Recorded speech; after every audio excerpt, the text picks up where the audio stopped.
श्रीगुरुभ्यो नमः। हरिः ओम्।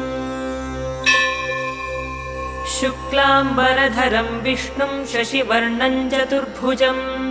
प्रसन्नवदनं ध्यायेत् सर्वविघ्नोपशान्तये। यस्य द्विरदवक्त्राद्याः पारिषद्याः परश्शतम् विघ्नं निघ्नन्ति सततं विश्वक्सेनं तमाश्रये। व्यासं वसिष्ठनप्तारं शक्तेः पौत्रमकल्मषम् पराशरात्मजं वन्दे शुकतातन्तपोनिधिम्। व्यासाय विष्णुरूपाय व्यासरूपाय विष्णवे नमो वै ब्रह्मनिधये वासिष्ठाय नमो नमः। अविकाराय शुद्धाय नित्याय परमात्मने सदैकरूपरूपाय विष्णवे सर्वजिष्णवे। यस्य स्मरणमात्रेण जन्म संसारबन्धनात् विमुच्यते नमस्तस्मै विष्णवे प्रभविष्णवे। ॐ नमो विष्णवे प्रभविष्णवे। श्रीवैशम्पायन उवाच श्रुत्वा धर्मानशेषेण पावनानि च सर्वशः युधिष्ठिरः शान्तनवं पुनरेवाभ्यभाषत। श्रीयुधिष्ठिर उवाच किमेकं दैवतल्लोके किं वाप्येकं परायणम् स्तुवन्तः कङ्कमर्चन्तः प्राप्नुयुर्मानवाः शुभम्। को धर्मः सर्वधर्माणां भवतः परमो मतः किं जपन्मुच्यते जन्तुर्जन्म संसारबन्धनात्। श्रीभीष्म उवाच जगत्प्रभुं देवदेवमनन्तं पुरुषोत्तमम् स्तुवन्नाम सहस्रेण पुरुषः सततोत्थितः। तमेव चार्चयन्नित्यं भक्त्या पुरुषमव्ययम् ध्यायन् स्तुवन्नमस्यंश्च यजमानस्तमेव च। अनादिनिधनं विष्णुं सर्वलोकमहेश्वरम् लोकाध्यक्षं स्तुवन्नित्यं सर्वदुःखातिगो भवेत्। ब्रह्मण्यं सर्वधर्मज्ञं लोकानां कीर्तिवर्धनम् लोकनाथं महद्भूतं सर्वभूतभवोद्भवम्। एष मे सर्वधर्माणां धर्मोऽधिकतमो मतः यद्भक्त्या पुण्डरीकाक्षं स्तवैरर्चेन्नरः सदा। परमं यो महत्तेजः परमं यो महत्तपः परमं यो महद्ब्रह्म परमं यः परायणम्। पवित्राणां पवित्रं यो मङ्गलानां च मङ्गलम् दैवतं देवतानां च भूतानां यो व्ययः पिता। यतः सर्वाणि भूतानि भवन्त्यादियुगागमे यस्मिंश्च प्रलयं यान्ति पुनरेव युगक्षये। तस्य लोकप्रधानस्य जगन्नाथस्य भूपते विष्णोर्नाम सहस्रं मे शृणु पापभयापहम्। यानि नामानि गौणानि विख्यातानि महात्मनः ऋषिभिः परिगीतानि तानि वक्ष्यामि भूतये। ऋषिर्नाम्नां सहस्रस्य वेदव्यासो महामुनिः छन्दोऽनुष्टुप् तथा देवो भगवान् देवकीसुतः। अमृतांशूद्भवो बीजं शक्तिर्देवकीनन्दनः त्रिसामाहृदयन्तस्य शान्त्यर्थे विनियुज्यते। विष्णुं जिष्णुं महाविष्णुं प्रभविष्णुं महेश्वरम् अनेकरूपदैत्यान्तं नमामि पुरुषोत्तमम्। अस्य श्रीविष्णोर्दिव्यसहस्रनामस्तोत्रमहामन्त्रस्य श्रीवेदव्यासो भगवान् ऋषिः अनुष्टुप् छन्दः। श्रीमहाविष्णुः परमात्मा श्रीमन्नारायणो देवता अमृतांशूद्भवो भानुरिति बीजम् देवकीनन्दनस्रष्टेति शक्तिः उद्भवः क्षोभणो देव इति परमो मन्त्रः। शङ्खभृन्नन्दकी चक्रीति कीलकम् शार्ङ्गधन्वा गदाधर इत्यस्त्रम् रथाङ्गपाणिरक्षोभ्य इति नेत्रम् त्रिसामासामगः सामेति कवचम् आनन्दं परब्रह्मेति योनिः ऋतुः सुदर्शनः काल इति दिग्बन्धः श्रीविश्वरूप इति ध्यानम् श्रीमहाविष्णुप्रीत्यर्थे श्रीविष्णुसहस्रनामपारायणे विनियोगः ध्यानम् क्षीरोदन्मत्प्रदेशेषु चिमणिविलसत्सैकते मौक्तिकानाम् मालाक्लुप्तासनस्थस्फटिकमणिनिभैर्मौक्तिकैर्मण्डिताङ्गः शुभ्रैरभ्रैरदभ्रैरुपरि विरचितैर्मुक्तपीयूषवर्षैः आनन्दीनः पुनीयादरिनलिनगदा शङ्खपाणिर्मुकुन्दः भूः पादौ यस्य नाभिर्वियदसुरनिलश्चन्द्रसूर्यौ च नेत्रे कर्णावाशाः शिरोद्यौर्मुखमपि दहनो यस्य वासोऽयमब्धिः अन्तस्तैयस्य विश्वं सुरनरखगो भोगि गन्धर्वदैत्यैः चित्रं रम्यते तन्त्रिभुवनवपुषं विष्णुमीशं नमामि शान्ताकारं भुजगशयनं पद्मनाभं सुरेशम्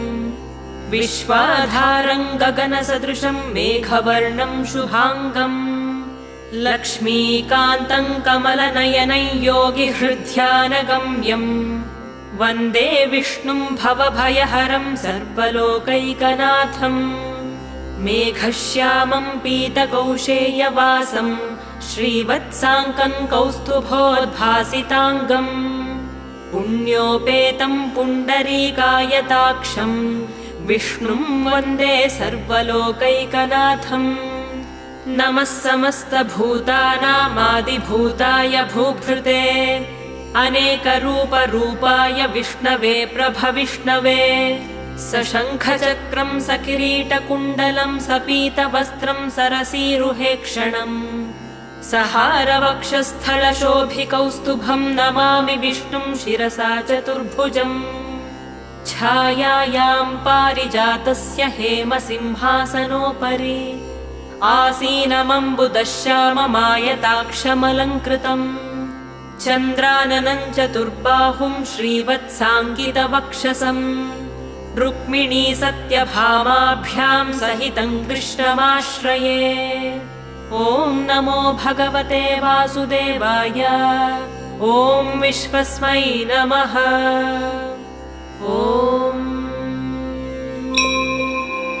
विश्वं विष्णुर्वषट्कारो भूतभव्यभवत्प्रभुः भूतकृद्भूतभृद्भावो भूतात्मा भूतभावनः भूतात्मा परमात्मा च मुक्तानां परमागतिः अव्ययः पुरुषः साक्षी क्षेत्रज्ञोऽक्षर एव च योगो योगविदान्नेता प्रधानपुरुषेश्वरः नारसिंहवपुः श्रीमान् केशवः पुरुषोत्तमः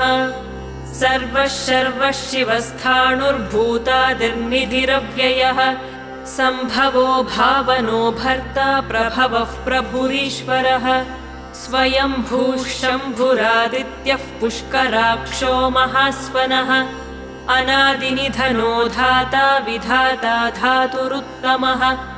अप्रमेयो हृषीकेशः पद्मनाभोऽमरप्रभुः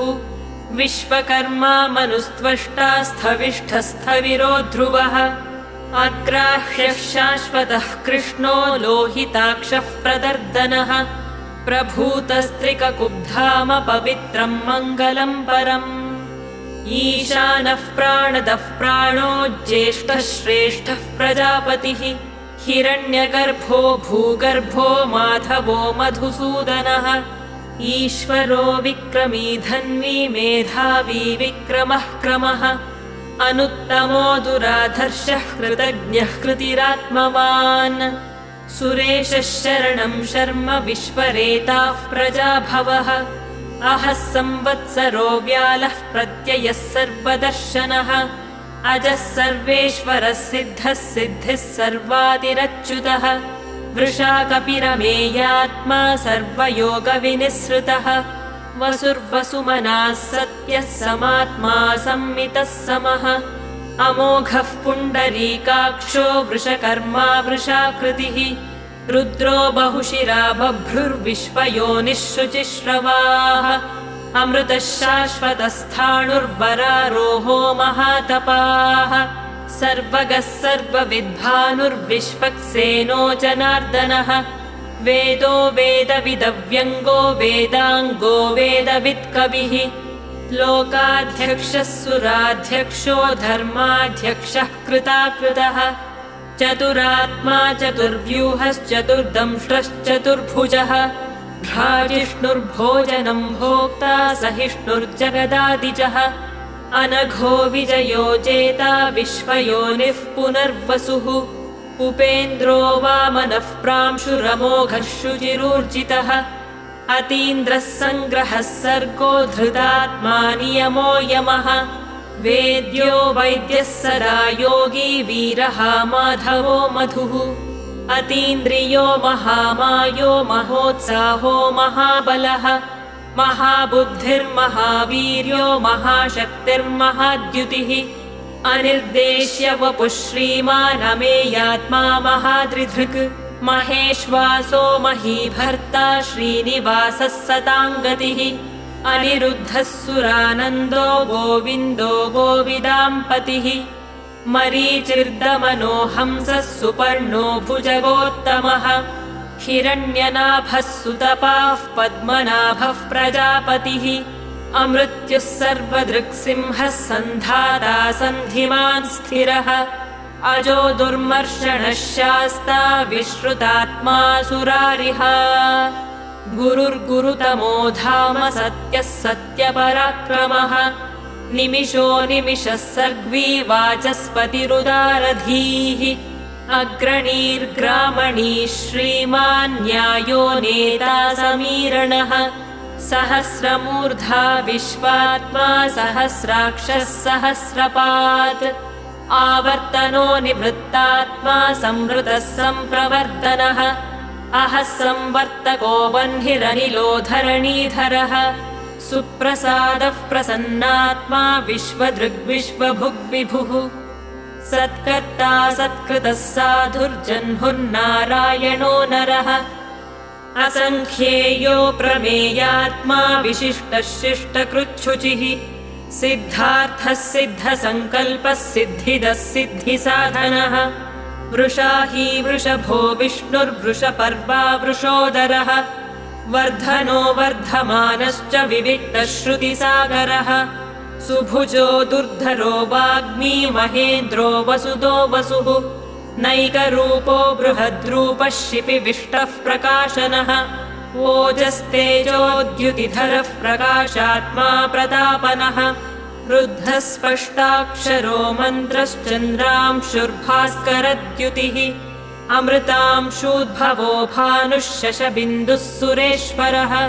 औषधं जगतः सेतुः सत्यधर्मपराक्रमः भूतभव्यभवन्नाथः पवनः पावनो नलः कामः कामकृत्कान्तः कामः कामप्रदः प्रभुः युगादिकृद्युगावर्तो नैकमायो महाशनः अदृश्यो व्यक्तरूपश्च सहस्रजिदनन्तजित् इष्टो विशिष्टः शिष्टेष्टः शिखण्डी नहुषो वृषः क्रोधः क्रोधकृत्कर्ता विश्वबाहुर्महीधरः अच्युतः प्रथितः प्राणः प्राणदो वासवानुजः अपान्निधिरधिष्ठानमप्रमत्तः प्रतिष्ठितः स्कन्दस्कन्दधरो तुर्यो वरदो वायुवाहनः वासुदेवो बृहद्भानुरादिदेवः पुरन्दरः अशोकस्तारणस्तारः शूरः शौरिर्जनेश्वरः अनुकूलः शतावर्तः पद्मी पद्मनिभेक्षणः पद्मनाभोरविन्दाक्षः पद्मगर्भः शरीरभृत् महर्धिर्रुद्धो वृद्धात्मा महाक्षो गरुडध्वजः अतुलः शरभो भीमः समयज्ञो हविर्हरिः सर्वलक्षणलक्षण्यो लक्ष्मीवान् समितिञ्जयः विक्षरो रोहितो मार्गो हेतुर्दामोदरः सहः महीधरो महाभागो वेगवानमिताशनः उद्भवः क्षोभणो देवः श्रीगर्भः परमेश्वरः करणं कारणं कर्ता विकर्ता गहनो गुहः व्यवसायो व्यवस्थानः संस्थानस्थानदो ध्रुवः परर्धिः परमस्पष्टस्तुष्टः पुष्टः शुभेक्षणः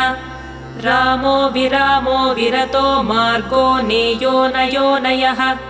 वीरः शक्तिमतां श्रेष्ठो धर्मो धर्मविदुत्तमः वैकुण्ठः पुरुषः प्राणः प्राणदः प्रणवः पृथुः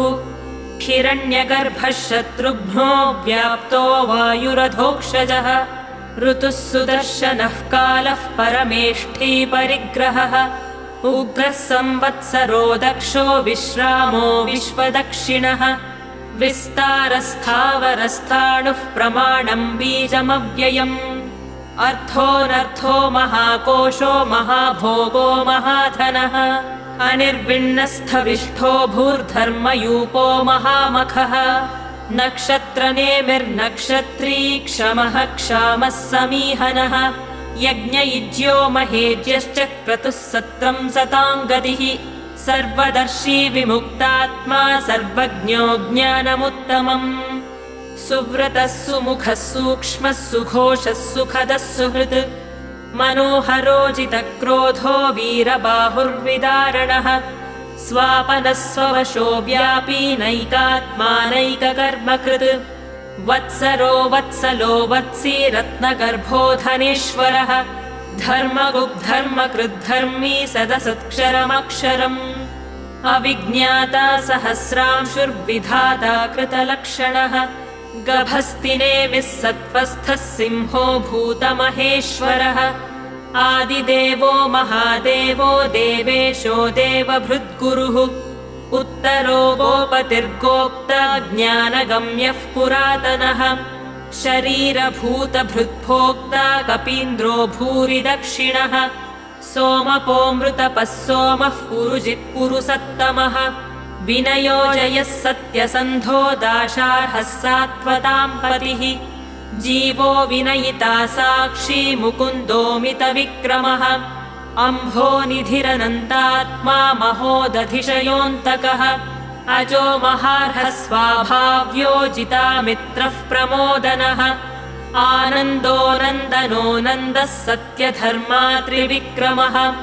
महर्षिः कपिलाचार्यः कृतज्ञो मेदिनीपतिः त्रिपदस्त्रिदशाध्यक्षो महाशृङ्गः कृतान्तकृत् महावराहो गोविन्दः सुषेणः कनकाङ्गदी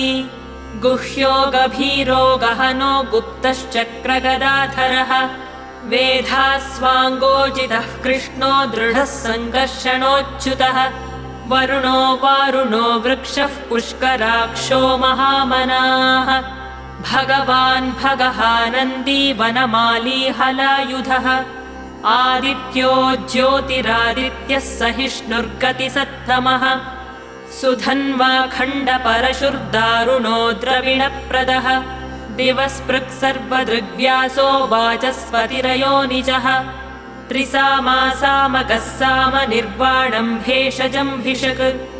सन्न्यासकृच्छमः शान्तो निष्ठा शान्तिः परायणम्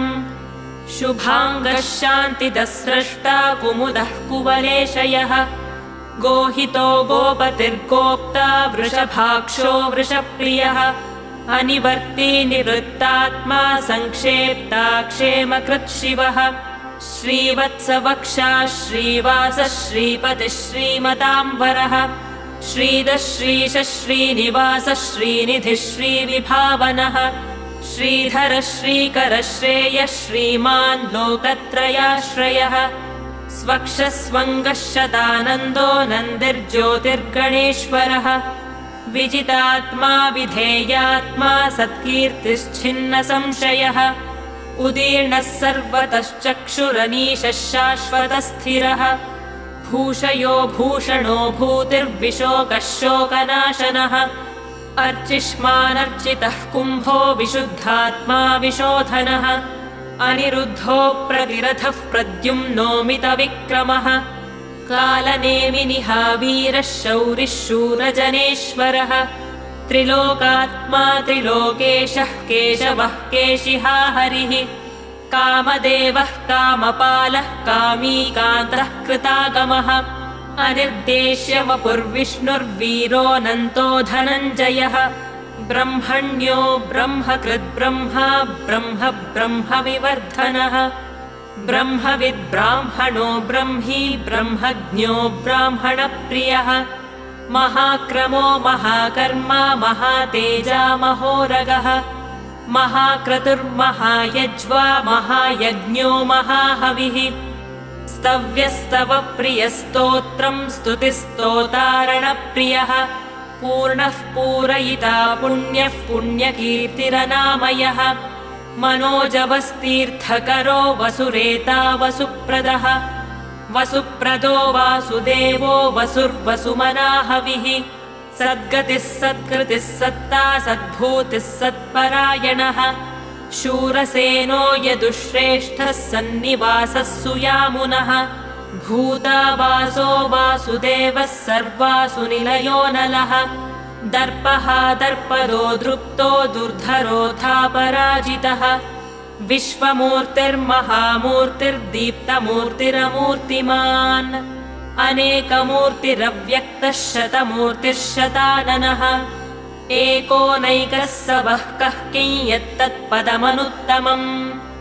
लोकबन्धुर्लोकनाथो माधवो भक्तवत्सलः सुवर्णवर्णो हेमाङ्गो वराङ्गश्चन्दनाङ्गदी वीरः विषमः शून्यो घृताशीरचलश्चलः अमानीमानदो मान्यो लोकस्वामी त्रिलोकधृत् सुमेधा मेधजो धन्यः सत्यमेधाधराधरः तेजो वृषोद्युतिधरः सर्वशस्त्रभृताम्बरः प्रग्रहो निग्रहो व्यग्रो नैकशृङ्गो गदाग्रजः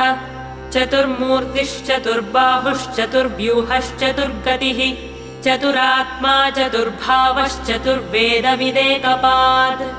समावर्तो निवृत्तात्मा दुर्जयो दुरतिक्रमः दुर्लभो दुर्गमो दुर्गो दुरावासो दुरारिहा शुभाङ्गो लोकसारङ्गः सुतं तुस्तं तु वर्धनः इन्द्रकर्मा महाकर्मा कृतकर्मा कृतागमः उद्भवः सुन्दरः सुन्दो रत्ननाभः सुलोचनः अर्को वाचसनः शृङ्गी जयन्तः सर्वविज्जयी सुवर्णबिन्दुरक्षोभ्यः सर्ववागीश्वरेश्वरः महाह्रदो महागर्तो महाभूतो महानिधिः कुमुदः कुन्दरः कुन्दः पर्जन्यः पावनोऽनिलः अमृतांशोऽमृतवपुः सर्वज्ञः सर्वतोमुखः सुलभः सुव्रतः सिद्धः शत्रुजिच्छत्रुतापनः न्यग्रोधोदुम्बरोऽश्वत्थश्चाणूरान्ध्रनिषूदनः सहस्रार्चः सप्तजिह्वः सप्तैधाः सप्तवाहनः अमूर्तिरनघोचिन्त्यो भयकृद्भयनाशनः अणुर्बृहत्कृशस्थूलो गुणभृन्निर्गुणो महान् अधृतस्वधृतस्वास्यः प्राग्वंशो वंशवर्धनः भारभृत्कथितो योगी योगीशः सर्वकामदः आश्रमश्रमणः क्षामः सुपर्णो वायुवाहनः धनुर्धरो धनुर्वेदो दण्डो दमयिता दमः अपराजितः सर्वसहो नियन्ता नियमो यमः सत्त्ववान् सात्विकः सत्यः सत्यधर्मपरायणः अभिप्रायः प्रियार्होर्हः प्रियकृत्प्रीतिवर्धनः विहाय सगतिर्ज्योतिः सुरुचिर्हुतभुग्विभुः रविर्विरोचनः सूर्यः सविता रविलोचनः अनन्तो हुतभुग्भोक्ता सुखदो नैकजोऽग्रजः अनिर्विण्णः सदामर्षी लोकाधिष्ठानमद्भुतः सनात्सनातनतमः कपिलः कपिरव्ययः स्वस्तिदः स्वस्तिकृत् स्वस्तिः स्वस्तिभुक् स्वस्ति दक्षिणः अरौद्रः कुण्डलीचक्री विक्रम्यूर्जितशासनः शब्दादिगः शब्दसः शिशिरः शर्वरीकरः अक्रूरः पेशलो दक्षो दक्षिणः क्षमिणाम्बरः विद्वत्तमो वीतभयः पुण्यश्रवणकीर्तनः उत्तारणो दुष्कृतिः पुण्यो दुःस्वप्ननाशनः वीरः रक्षणः सन्तो जीवनः पर्यवस्थितः अनन्तरूपोऽनन्तश्रीर्जितमन्युर्भयापहः चतुरश्रो गभीरात्मा विदिशो व्यादिशो दिशः अनादिर्भूर्भुवो लक्ष्मीः सुवीरो रुचिराङ्गदः जननो जनजन्मादिर्भीमो भीमपराक्रमः आधारनिलयो धाता पुष्पहासः प्रजागरः ऊर्ध्वगः सत्पथाचारः प्राणदः प्रणवः पणः प्रमाणम् प्राणनिलयः प्राणभृत् प्राणजीवनः तत्त्वम् तत्त्वविदेकात्मा जन्म मृत्युजरातिगः भूर्भुवस्वस्तरुस्तारः सविता प्रपितामहः यज्ञो यज्ञपतिर्यज्वा यज्ञाङ्गो यज्ञवाहनः यज्ञभृत्यज्ञकृत्यज्ञी यज्ञभुग्यज्ञसाधनः यज्ञान्तकृत्यज्ञगुह्यमन्नमन्नाद एव च आत्मयोनिः स्वयं जातो वैखानः सामगायनः देवकीनन्दनः स्रष्टा क्षितीशः पापनाशनः शङ्खबृन्नन्दकी चक्री शार्ङ्गधन्वा गदाधरः रथाङ्गपाणिरक्षोभ्यः सर्वप्रहरणायुधः सर्वप्रहरणायुध ॐ नम इति वनमाली गदी शार्ङ्गी शङ्खी चक्री च नन्दकी श्रीमान्नारायणो विष्णुर्वासुदेवोऽभिरक्षतु वनमाली गदी शार्ङ्गी शङ्खी चक्री च नन्दकी श्रीमान्नारायणो विष्णुर्वासुदेवोऽभिरक्षतु वनमाली गदी शार्ङ्गी शङ्खी चक्री च नन्दकी श्रीमान्नारायणो विष्णुर्वासुदेवोऽभिरक्षतु श्रीवासुदेवोऽभिरक्षतु ॐ नम इतीदं कीर्तनीयस्य केशवस्य महात्मनः नाम्नां सहस्रं दिव्यानामशेषेण प्रकीर्तितम्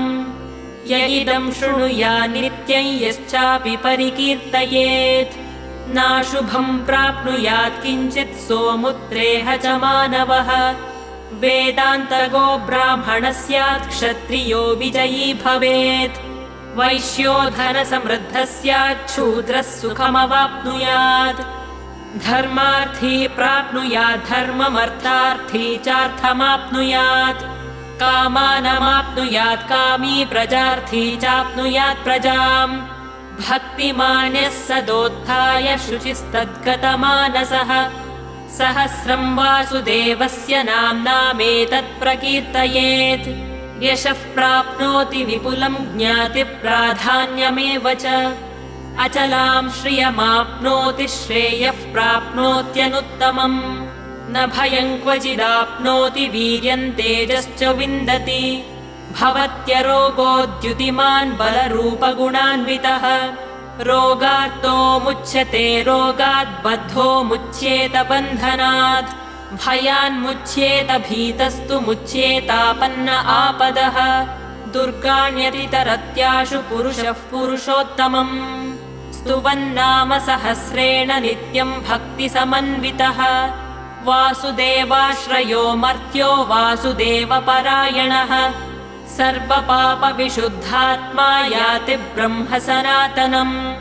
न वासुदेवभक्तानामशुभं विद्यते क्वचित् जन्म मृत्युजराव्याधिभयं नैवोपजायते इमं स्तवमधीयानः श्रद्धा भक्तिसमन्वितः युज्येतात्मसुखक्षान्तिः श्रीधृतिस्मृतिकीर्तिभिः न क्रोधो न च मात्सर्यं न लोभो नाशुभामतिः भवन्ति कृतपुण्यानां भक्तानां पुरुषोत्तमे द्यौसचन्द्रार्कनक्षत्रखन्दिशो भूर्महोदधिः वासुदेवस्य वीर्येण विधृतानि महात्मनः ससुरासुरगन्धर्वं स यक्षोरगराक्षसम् जगद्वशे वर्ततेदं कृष्णस्य सचराचरम् इन्द्रियाणि मनोबुद्धिः सत्त्वं तेजो बलं धृतिः वासुदेवात्मकान्याहुः क्षेत्रं क्षेत्रज्ञ एव च सर्वागमानामाचारः प्रथमं परिकल्पते आचारप्रभवो धर्मो धर्मस्य प्रभुरच्युतः ऋषयः पितरो देवा महाभूतानि धातवः जङ्गमाजङ्गमञ्चेदं जगन्नारायणोद्भवम् योगो ज्ञानं तथा साङ्ख्यं विद्या शिल्पादिकर्म च वेदाः शास्त्राणि विज्ञानमेतत् सर्वं जनार्दनात् एको विष्णुर्महद्भूतं पृथद्भूतान्यनेकशः त्रीन् लोकान् व्याप्य भूतात्मा भुङ्क्ते विश्वभुगव्ययः इमं स्तवं भगवतो विष्णोर्व्यासेन कीर्तितम् पठेद्य इच्छेत् पुरुषः श्रेयः प्राप्तुं सुखानि च विश्वेश्वरमजं देवं जगतः प्रभुमव्ययम् भजन्ति ये पुष्कराक्षन्न ते यान्ति पराभवम्